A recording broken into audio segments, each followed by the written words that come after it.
কুমিরটা যখন ঝুলন্ত মকড়োর হাত সাথে কাছে চলে এসেছে, তখন গাছের শাখায় থাকা দুজন ঝুলন্ত মকড়োর দড়ি ধরে টান দিল।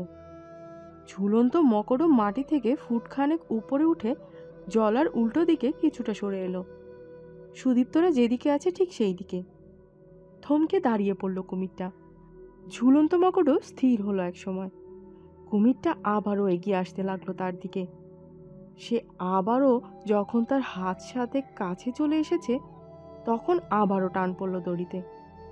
ঝুলন্ত মকড়ো আরও কয়েক ফুট উপরে উঠে সুদীপ্তদের দিকে সরে এলো।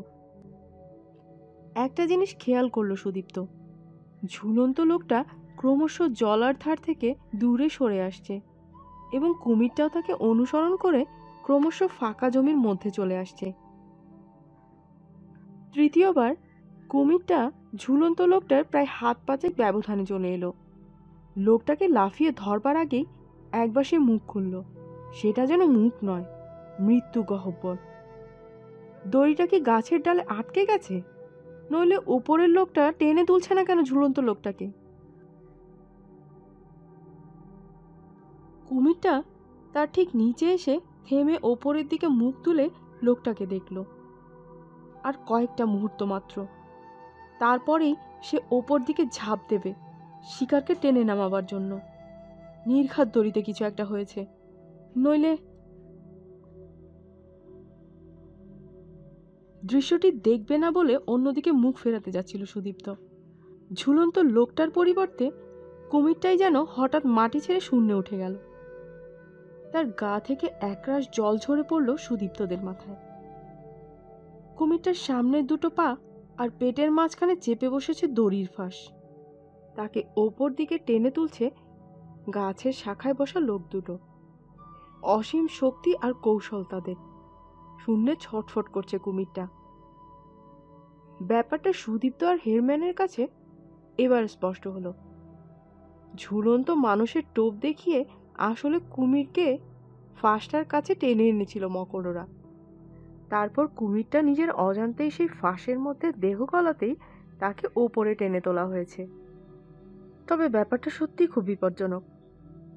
কোনোভাবে ঝুলন্ত লোকটা মাটিতে খসে পড়লেই তার মৃত্যু নিশ্চিত। গাছের ওপরের লোকটাও দড়ির টানে ভারসাম্য হারিয়ে মাটিতে খসে পড়তে পারে।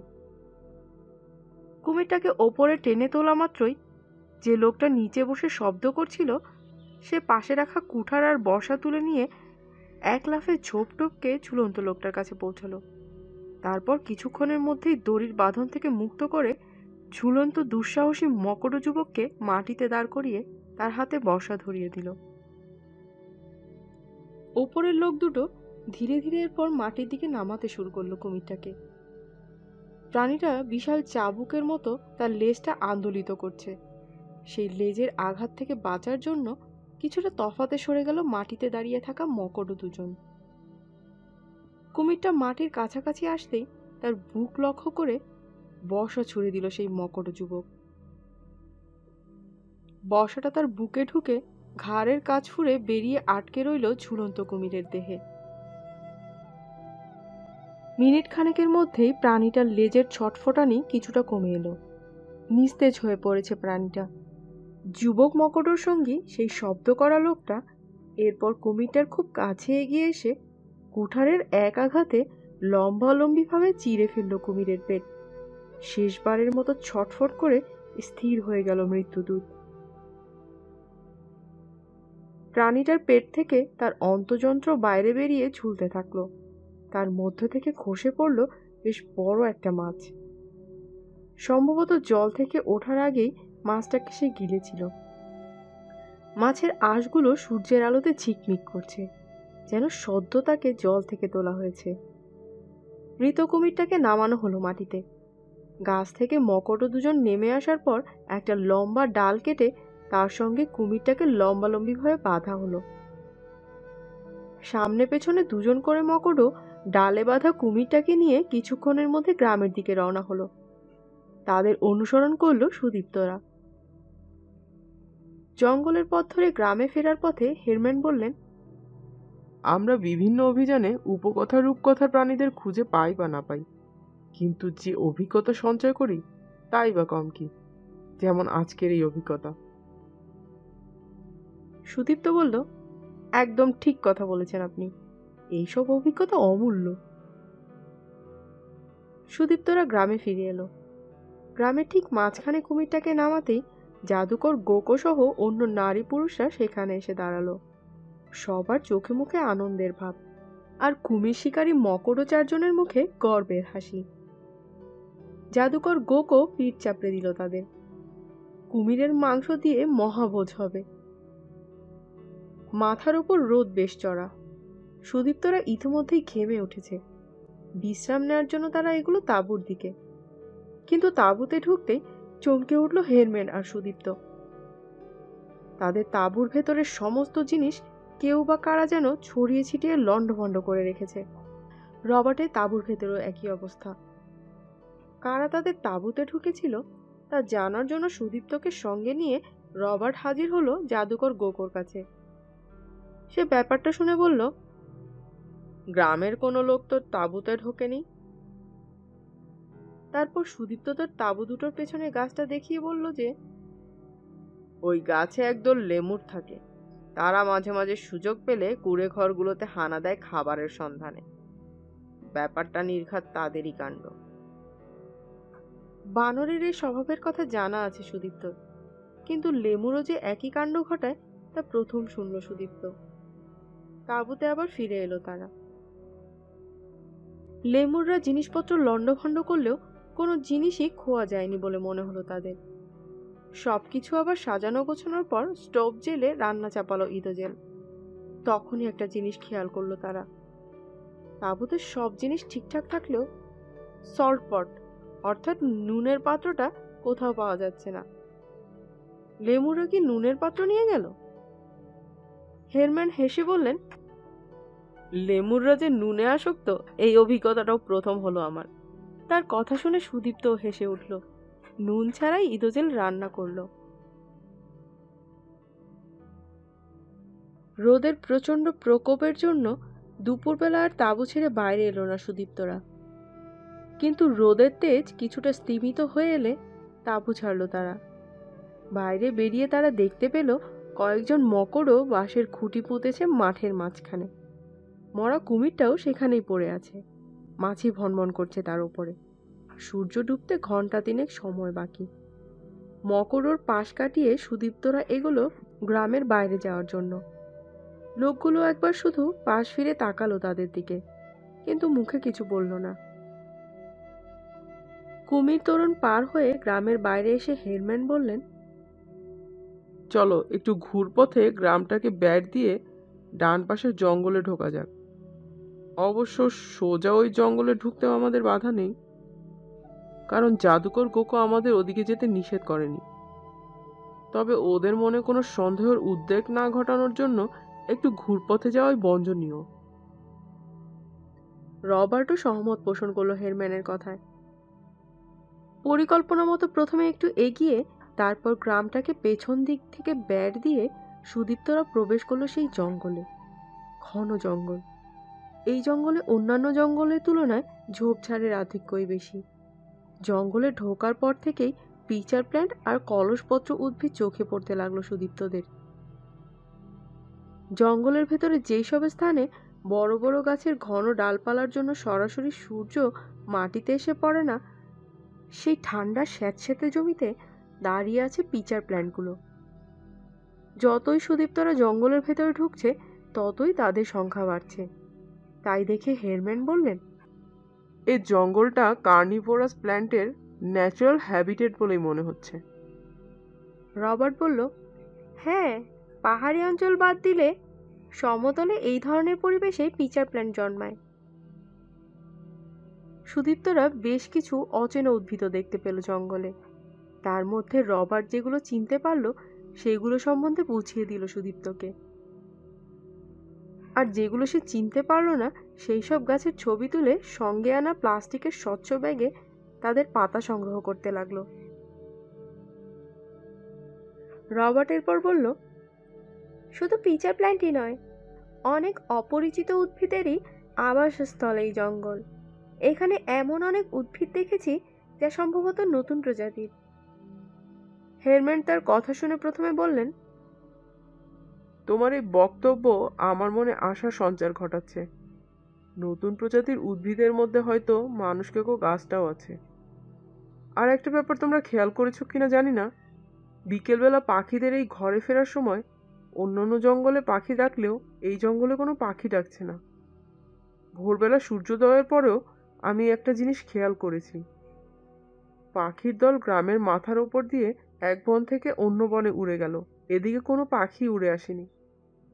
কোনো বনে যদি বিপজ্জনক কোনো গাছপালা বা পশু পাখি থাকে, তাহলে সাধারণত প্রাণীরা সেই বনকে এড়িয়ে চলে।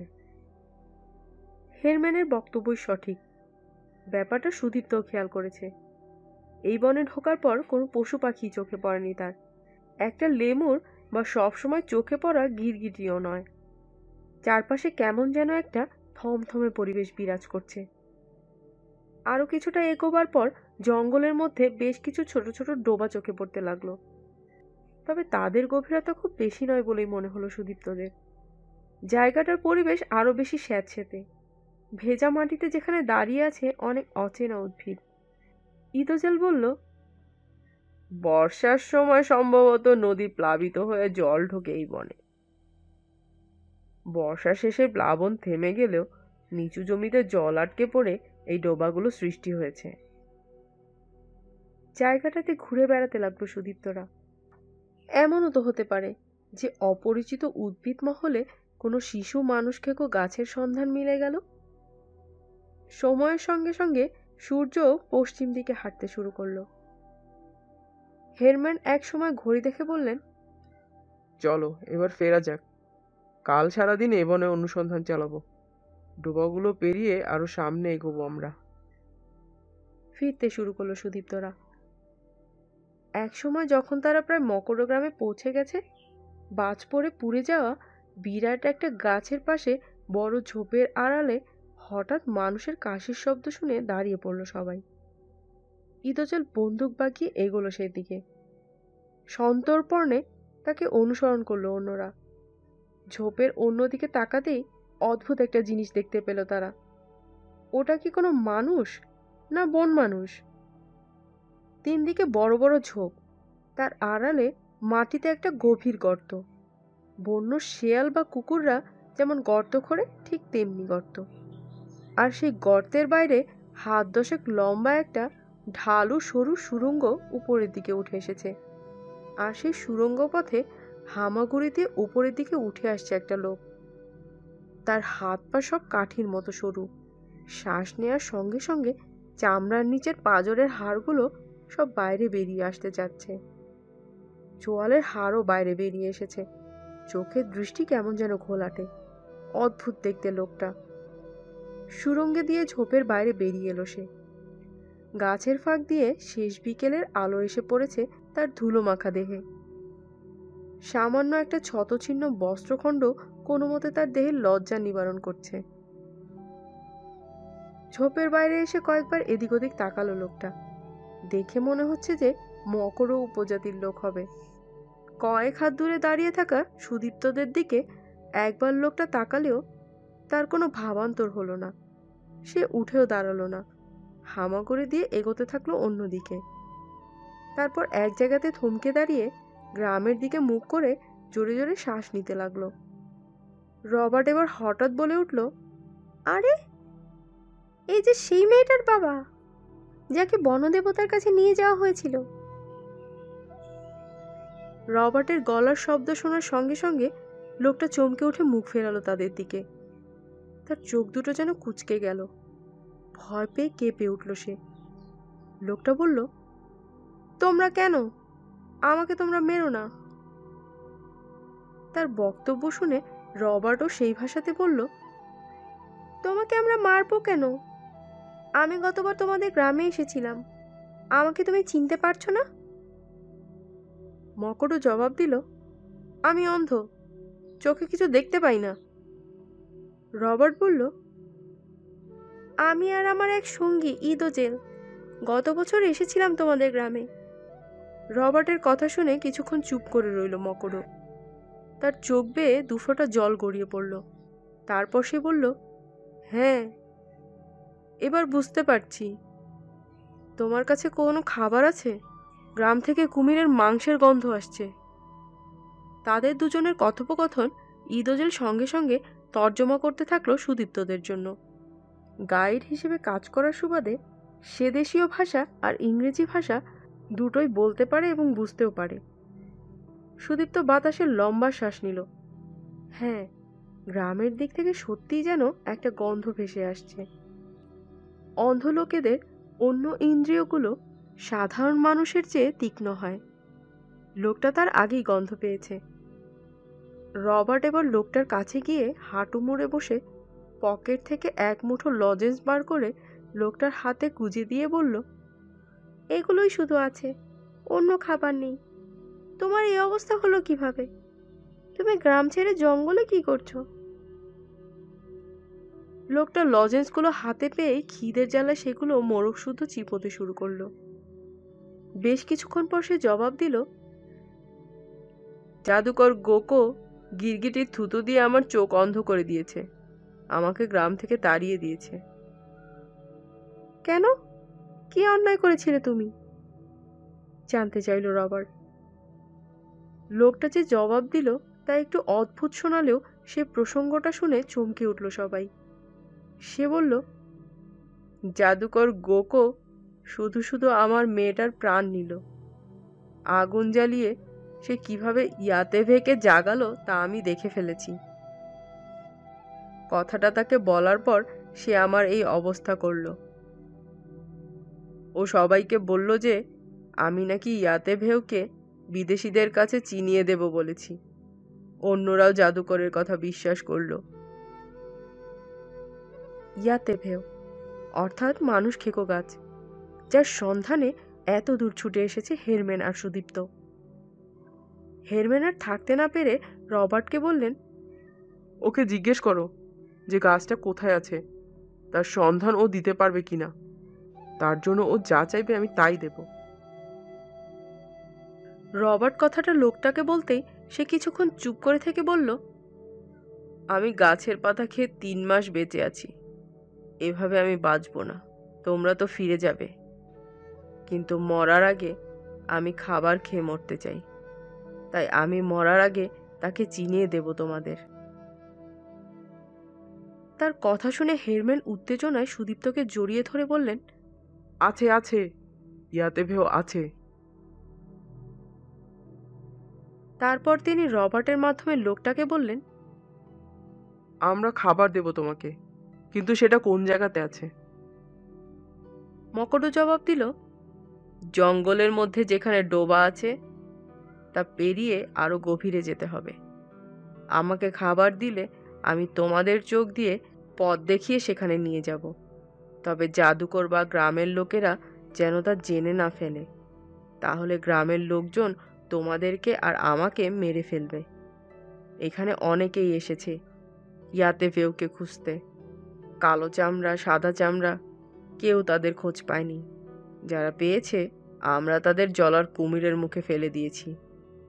জাদুকর যদি বিনা কারণে আমার মেয়েকে না মারত, আমাকে অন্ধ না করত, আমার খিদে না পেত, তবে আমাকে মেরে ফেললেও আমি তোমাদের দেবতার খোঁজ দিতাম না। ওর মাকেও তো আমি দেবতার হাতে তুলে দিয়েছিলাম গ্রামের ভালোর জন্য, কারণ দেবতা তখন।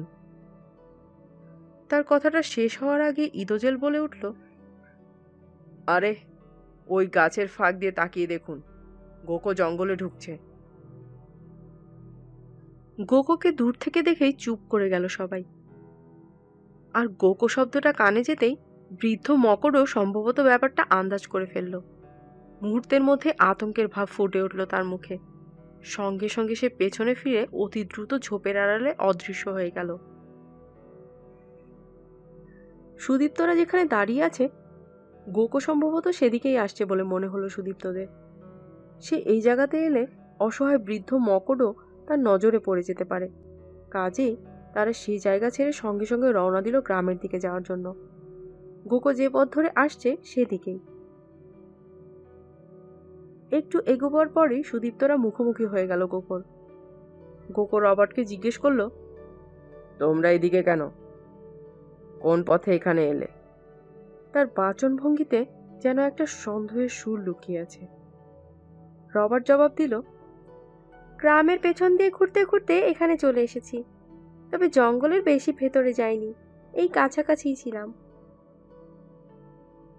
গোকো এবার তাকালো রবার্টের হাতে ধরা পাতা ভর্তি ব্যাগটার দিকে, তারপর বলল, তোমাদের আর ঘুরপথে ফিরতে হবে না, আমি তোমাদের পথ দেখিয়ে গ্রামে নিয়ে যাচ্ছি। সুদীপ্তরা অনুসরণ করলো তাকে। গ্রামের দিকে যত তারা এগোতে লাগলো তত একটা উৎকট গন্ধ ভেসে আসতে লাগলো তাদের নাকে। সেই কুমির তোরণ দিয়ে নয়, জঙ্গল থেকে সোজাসুজি গ্রামে পা রাখলো তারা। যে গন্ধটা তাদের নাকে লাগছে তার উৎস সুদীপ্তরা অনুমান করলেও এ ব্যাপারটা তারা চাক্ষুষ করলো। মৃত কুমিরটাকে খুঁটি থেকে বাঁশে ঝুলিয়ে নিচে আগুন জ্বেলে রোস্ট করা হচ্ছে, ছাল চামড়া সমেত। বেশ কয়েকজন মকড়ও তত্ত্বাবধান করছে কাজটার।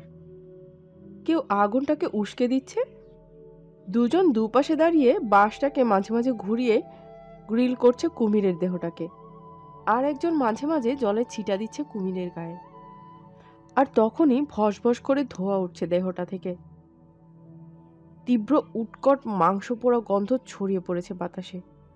গন্ধটা এত অসহ্য যে গা গুলিয়ে আসছে। সুদীপ্ত পকেট থেকে রুমাল বার করলো নাকে চাপা দেওয়ার জন্য, কিন্তু রবার্ট বলল, ওটা করো না। মকড়রা ভাববে ওদের খাদ্যকে, ওদের সংস্কৃতিকে আমরা অসম্মান করছি। এইসব ব্যাপারে জঙ্গলের মানুষরা খুব স্পর্শকাতর হয়। জাদুকর গোকোর সঙ্গে যেখানে কুমিরের রোস্ট হচ্ছে তার কাছাকাছি গিয়ে দাঁড়ালো তারা। গোকো আবারও রবার্টের হাতে ধরা স্বচ্ছ ব্যাগটার দিকে তাকালো। তার ঠোঁটের কোলে আবছা একটা হাসি ফুটে উঠল। সে বলল, বনে কোথায় কোন গাছ জন্মায় আমি তা জানি। এ কথা বলে সে নিজে কুড়ের দিকে পা বাড়ালো। গোকোর কথার ভিতর লুকিয়ে থাকা বক্তব্যটা ধরতে অসুবিধা হলো না সুদীপ্তদের। সুদীপ্তরা যে বনের বেশ ভেতরে ঢুকেছিল তা পাতা দেখে বুঝতে পেরেছে জাদুকর। কয়েক মুহূর্ত চুপচাপ সেখানে দাঁড়িয়ে থেকে তারা দ্রুত তাঁবুর দিকে পা বাড়ালো। জঙ্গলের আড়ালে সূর্য ডুবে গেছে, দ্রুত সন্ধ্যা নামতে শুরু করেছে চারপাশে। বড় তাঁবুর ভেতরে ঢুকে সবাই বসলো গোল হয়ে। হেরম্যান বললেন, আমাদের কাল যেভাবেই হোক আবার বনে ঢুকে ওই বৃদ্ধ মকড়কে ধরতে হবে, তারপর তাকে নিয়ে গাছটার সন্ধানে যেতে হবে। সুদীপ্ত বলল, কিন্তু যদি গোকো বা অন্য কোনো মকড় অনুসরণ করে আমাদের, বাধা দেয় আমাদের? রবার্ট বলল, হ্যাঁ, সে সম্ভাবনা প্রবল। কারণ আমার হাতের পাতার থলে দেখে গোকো বুঝতে পেরেছে যে আমরা মিথ্যে বলেছি। সে নিশ্চয়ই ভাবছে যে আমরা তাকে মিথ্যা বললাম কেন। নিশ্চয়ই আমাদের অন্য কোনো উদ্দেশ্য আছে এই বনে ঢোকার পেছনে।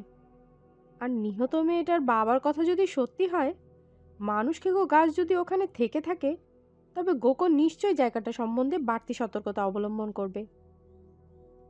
ইদোজেল শুনে বলল, আমার মনে একটা পরিকল্পনা আছে। আমাদের মধ্যে কেউ মৃদু অসুস্থতার ভান করে বলি যে এ জায়গার পরিবেশ আমাদের ঠিক সহ্য হচ্ছে না। কাল সকালেই তাই মকড়দের থেকে বিদায় নিয়ে গ্রাম ছাড়বো আমরা। যে পথ ধরে আমরা গ্রামে এসেছি ঠিক সেই পথ ধরেই আমরা ফিরতে শুরু করব। জাদুকর বা তার নির্দেশে মকড়রা খুব বেশি হলে জঙ্গল পেরিয়ে জলা পর্যন্ত আমাদের অনুসরণ করবে, তার বেশি যাবে না। কারণ ওরা নিজেদের চৌহদ্দি খুব একটা অতিক্রম করে না। ওদের সীমানা ওই জলার মুখ পর্যন্তই। যে বনে আমরা মানুষকে কেউ গাছ খুঁজতে যাব তার অবস্থান আমি বুঝে নিয়েছি। আপনারা খেয়াল করেছেন কিনা জানি না, এদিক থেকে প্রথম জলাটা অতিক্রম করলে বাঁদিকে একটা পথ আছে অন্য একটা জলার গা ঘেঁষে। ও পথ ধরে আবার পিছু ফিরলে আমরা গ্রামের ডান দিক দিয়ে গ্রামটাকে বেশ তফাতে রেখে ওই জঙ্গলে প্রবেশ করতে পারবো। জলায় ঢুকে সারাদিন বিশ্রাম নেব, তারপর রাতের অন্ধকারে জঙ্গলে ফেরার পথ ধরব। আশা করি আমি আপনাদের যথাস্থানে পৌঁছে দিতে পারবো। হেরম্যান পরিকল্পনাটা শুনে ইদোজেলকে তারিফ করে বললেন, বাহ, খুব ভালো উপায় ভেবেছ। এতে আমাদের একটা দিন নষ্ট হলেও পরিকল্পনাটা বেশ নিরাপদ। সুদীপ্ত আর রবার্টও সহমত হলো এই প্রস্তাবে। বেশ কিছুক্ষণ ধরে পরিকল্পনার খুঁটিনাটি নিয়ে আলোচনা করলো তারা চারজন। ঠিক হলো হেরম্যানের অসুস্থতার কারণ দেখিয়ে গ্রাম ছাড়বে তারা। বাইরে অন্ধকার নেমে গেছে। কুমিরটা ঝলসানোর জন্য যে আগুন জ্বালা হয়েছে, সে আগুনটাকে খুব উজ্জ্বল মনে হচ্ছে এবার। ইতিমধ্যে সেই অগ্নিকুণ্ড ঘিরে গ্রামের সবাই জড়ো হতে শুরু করেছে। মহাবোধ শুরু হবে কিছুক্ষণের মধ্যেই। সেদিকে তাকিয়ে থেকে সুদীপ্ত বলল, যা পরিকল্পনা আমরা করলাম তাতে কোনো বিপদ আসবে কিনা তা সময় বলতে পারবে, কিন্তু আমি এখন একটা বিপদের আশঙ্কা করছি। কি বিপদ? কি বিপদ? একসঙ্গে প্রশ্ন করলো হেরম্যান আর রবার্ট। সুদীপ্ত মৃদু হেসে বলল, বাইরের রান্না তো প্রায় শেষ। মকড়রা যদি আমাদের কুমিরের মাংস দিয়ে আপ্যায়ন করতে চায় তখনই বিপদ হবে। আফ্রিকার বুরুন্ডিতে আমরা জলহস্তির রোস্ট করে খেয়েছিলাম ঠিকই, কিন্তু তাতে এমন উৎকট গন্ধ ছিল না, কি বলবো। রবার্ট বলল, গন্ধটাতে আমারও বেশ গা গুলোচ্ছে, কিন্তু কি করা যাবে? ওরা খেতে দিলে ওদের খুশি করার জন্য এক টুকরা মাংস তো মুখে তুলতেই হবে। ব্যাপারটা ভাবতেই গা গুলিয়ে উঠল সুদীপ্তর। তাঁবুর ভেতরে আরো বেশ কিছুক্ষণ বসে রইল সুদীপ্তরা, কিন্তু তাদের বাইরে বেরোতে হবে। হেরম্যানের অসুস্থতার ব্যাপারটা আগাম জাদুকরকে জানিয়ে রাখবে তারা, যাতে ভোরবেলায় সে কথা বলে হঠাৎ তাঁবু ওঠালে গোকু কোনো সন্দেহ প্রকাশ না করতে পারে। হেরম্যানকে তাঁবুতে রেখে একসময় তারা তিনজন বাইরে বেরিয়ে এলো। এগুলো মাঠের মাঝখানে।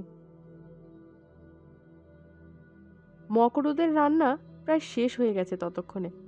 বাঁশ থেকে কুমিরটাকে নিচে নামানো হয়েছে, আর তাকে ঘিরে গোল হয়ে বসেছে গ্রামের সবাই। 4 জন নারী আর 2 জন শিশুকে তারা দেখতে পেল সেই ভিড়ের মধ্যে। মকরদের কারো হাতে কাঠের পাত্র, কারো হাতে পাতার থালা। একজন লোক বিরাট একটা ঝোড়া দিয়ে ঝলসানো কুমিরটার লেজ পা খণ্ড করে কেটে তুলে দিচ্ছে গ্রামবাসীদের পাতে। সেই দুর্গন্ধযুক্ত মাংস পরম তৃপ্তির সঙ্গে খাচ্ছে মকররা। চোখে মুখে তাদের খুশির ভাব। তবে জাদুকর গোকো সেখানে নেই। সম্ভবত সে তার কুঁড়েতেই আছে। অন্য কুঁড়েগুলো নিষ্প্রদীপ হলেও তার কুঁড়ের ভেতর থেকে আলোর রেশ আসছে। সুদীপ্তরা সেখানে দাঁড়িয়ে থাকলেও কেউ কিন্তু তাদের মহাভোজে আপ্যায়িত করল না। মকররা নিজের মনেই খাচ্ছে। খাবার শেষ হলে কেউ কেউ আরও ভাগ পাবার জন্য পাত্র এগিয়ে দিচ্ছে সামনের দিকে। যে মাংস বাটোয়ারা করছিল সে একসময় কুমিরের মাথা থেকে তার চোখ দুটো বার করে এনে একটা কাঠের থালায় রাখল। হাঁসের ডিমের মতো বড় বড় সিদ্ধ হয়ে যাওয়া কুমিরের চোখ। সেটা খাওয়ার জন্য হুড়ুহুড়ি পড়ে গেল মকরদের মধ্যে। একজন মকরও পিছন থেকে সবাইকে টপকে এসে থালা থেকে একটা চোখ তুলে নিয়ে খপ করে মুখে পুরে মহা আনন্দে সেটা চিবুতে শুরু করলো। আর দ্বিতীয় চোখটা মুখে পুরল যে সেটা বার করেছিল সে নিজেই। তা দেখে রবার্ট আর সুদীপ্ত অন্যদিকে মুখ ফেরালো। রবার্ট বলল, চলো আমরা বরং গোকোর কুঁড়ের দিকে যাই। আমার প্রচণ্ড গা গুলাচ্ছে। এরপর ওরা নিশ্চয়ই কুমিরটার অন্তর্জন্ত খাওয়া শুরু করবে। গন্ধটা তাও কোনো রকমে সহ্য করা গেলেও এ দৃশ্য আমি সহ্য করতে পারবো না। এখানে আর 1 মিনিট দাঁড়ালে নির্ঘাত বমি হয়ে যাবে আমার। সুদীপ্ত বলল, প্রায় একই অবস্থা আমারও। সুদীপ্তরা এরপর এগোলো গোকোর কুঁড়ের দিকে, কিন্তু কুঁড়ে পর্যন্ত এগোতে হলো না তাদের। গোকোই তার কুঁড়ে ছেড়ে বেরিয়ে এসে দাঁড়ালো তাদের সামনে। রবার্ট তাকে বলল, তোমার কাছেই যাচ্ছিলাম। আমরা হয়তো কাল সকালেই গ্রাম ছেড়ে চলে যাব। কেন? কাঁধের দানব গিরগিটিটাকে ডান কাঁধ থেকে বাঁ কাঁধে রেখে একটু সন্ধিয়ানভাবে প্রশ্ন করল গোকো। রবার্ট জবাব দিল, আমাদের সঙ্গে সাদা চামড়ার লোকটা অসুস্থ বোধ করছে। আসলে ওই জলা অঞ্চলের পরিবেশ তার সহ্য হচ্ছে না একদম। তাঁবুতে শুয়ে আছে সে। কাল সকালেই গ্রাম ছেড়ে চলে যেতে চায়। কি উপসর্গ? জানতে চাইল জাদুকর। মাথা ঘুরছে, বমিও পাচ্ছে, গা হাত পায়ে ব্যথাও শুরু হয়েছে। পাশ থেকে জবাব দিল ইদোজেল। কোকো একবার একটু ভেবে নিয়ে প্রথমে বলল, চলে যেতে যখন চাচ্ছ তখন যাও। তারপর রবার্টকে বলল, তুমি আমার কুড়েতে এসো। জলা পেরিয়ে তো তোমাদের যেতে হবে, সেখানে সাদা চামড়া আরও অসুস্থ হতে পারে। কিছু জড়িবুটি দেব, সে বেশি অসুস্থ হলে খাইয়ে দিও, সুস্থ হয়ে যাবে। বেশ আন্তরিকতার ঢঙেই কথাগুলো বলল কোকো। জাদুকরের প্রস্তাব প্রত্যাখ্যান করলে তার মনে সন্দেহ জাগতে পারে।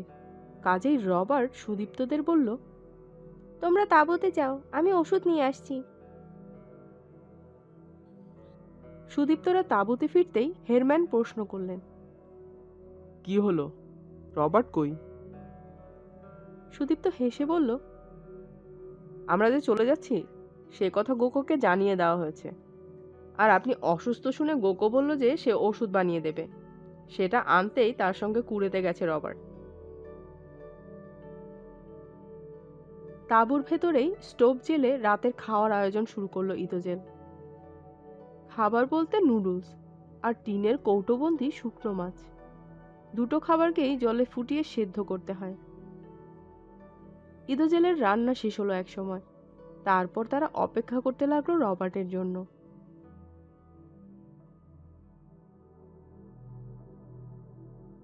সুদীপ্তরা তাঁবুতে ফেরার প্রায় 1 ঘন্টা পর রবার্ট ফিরল। সুদীপ্ত বলল, এতক্ষণ কি করছিলে জাদুকরের সঙ্গে? কোনো খবর সংগ্রহ করলে? রবার্ট একটা পাতায় মোড়া কিছু শেকড় বাকড় হেরম্যানের হাতে দিয়ে হেসে বলল, এই যে তোমার ওষুধ। তারপর বলল, না, খবর তেমন পাইনি, তবে অনেকক্ষণ গল্প হলো। ওর সঙ্গে কথা বলে মনে হলো ওর চেহারা যেমনই হোক আর বুড়ো মকড়ও যাই বলুক, লোকটা কিন্তু মন্দ নয়। নইলে হেরম্যানকে যেচে ওষুধ দেওয়ার কি প্রয়োজন ছিল তার? আসলে অরণ্যচারী মানুষেরা যুগ যুগ ধরে চলে আসা তাদের সংস্কৃতির প্রতি খুব শ্রদ্ধাশীল হয়। নিজের প্রাণের বিনিময়েও তা রক্ষা করার চেষ্টা করে। হয়তো তা বাইরের সংস্কৃতির সঙ্গে মেলে না, তাই সভ্য পৃথিবীর মানুষ অনেক সময় ভ্রান্ত ধারণা পোষণ করে ওদের সম্বন্ধে। ও হ্যাঁ, জঙ্গলে যার সঙ্গে দেখা হলো সেই বৃদ্ধ মকড়ের কথা গোকো নিজে থেকেই কথা প্রসঙ্গে বলল। লোকটা নাকি নেশার জন্য জড়িবুটি চুরি করতে ঢুকেছিল গোকোর ঘরে। তখনই গিরগিটির থুতুতে সে অন্ধ হয়ে যায়। তারপর সে কোথায় চলে গেছে বা বেঁচে আছে কিনা তা জানা নেই জাদুকরের। হেরম্যান বললেন, হ্যাঁ, তোমার কথা অনেকাংশেই ঠিক, তবে এইসব জ্ঞানী উপজাতিদের কিছু ব্যাপার আছে। মেক্সিকোর ইগোটা উপজাতিদের বিবাহ উৎসবের কন্যাপণ্য দেওয়ার জন্য নরমন্ডু শিকার, বর্নিওর জঙ্গলে নরখাদক আদিবাসীদের মানুষ পুড়িয়ে খাওয়া, কিছু উপজাতির নরবলি দেওয়া, বা এই মকড় নারীদের নরখাদক গাছের মুখে ফেলে দেওয়া। এইসব ঘটনা যতই প্রাচীন সংস্কৃতির অঙ্গই হোক না কেন, সভ্য মানুষ কখনোই তা সমর্থন করতে পারে না, করা উচিত নয়। ইদোজেলের পর নুডলসের প্লেটটা রবার্টের হাতে তুলে দিতে যেতেই সে বলল, না, আমি খাবো না। গোগো তার তাঁবুতে খাওয়ালো আমাকে, পেট ভরে গেছে। রবার্টের কথা শুনে সুদীপ্ত বিস্মিতভাবে বলল, তুমিও কি ওই কুমিরের মাংস খেয়ে এলে নাকি? রবার্ট হেসে বলল, না, কুমিরের মাংস নয়, তবে মশলাদার একটা স্যুপের মতো খাবার, মাশরুমের মতো এক ধরনের কিছু জিনিস, কিছু গাছের মূল আর সম্ভবত মাছ দিয়ে বানানো জিনিসটা। বেশ লাগলো খেতে। সুদীপ্ত এরপর তাকে কিছু জিজ্ঞেস করতে যাচ্ছিল, কিন্তু তার আগেই সে প্রশ্ন করল, কাল তবে কখন রওনা হচ্ছি আমরা? হেরম্যান বললেন, আমি ভেবে দেখলাম খুব ভোরে নয়, একটু বেলা করেই বেরোবো, তাহলে জলার মধ্যে অল্প সময় কাটাতে হবে।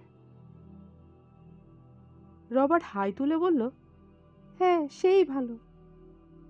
জলাটা কুমির আর সাপের জন্য বিপজ্জনক, তবু ফেলতে না পারলে রোদের মধ্যে সারাটা দিন কাটাতে হবে আমাদের।